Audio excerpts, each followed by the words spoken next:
কিন্তু তখন fickle minded তখন প্যাটেল বলছেন যে ভাবছেন যে এই আমার রুম থেকে বেরিয়ে মাউন্ট ব্যাটেনের রুম অব্দি যাওয়ার মধ্যেও আবার চেঞ্জ হয়ে যেতে পারে। তো বললেন যে মেনন তুমি ওর সাথে যাও। মেনন বললে হ্যাঁ চলুন আপনাকে মাউন্ট ব্যাটেনের রুমে নিয়ে যায়।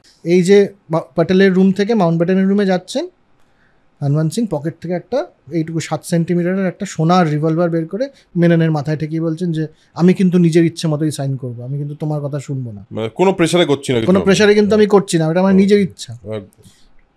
সাইন করেছেন। পরে দেখা গেছে যে ওই যেটা বের করেছিলেন ওটা আসলে একটা পেন, ওটা পিস্তল নয়। ওটা কি ওটা দিয়েছিল নিশ্চয়ই। হনুমান সিং এর প্রচন্ড শখ ছিল ম্যাজিক দেখানোর। আচ্ছা।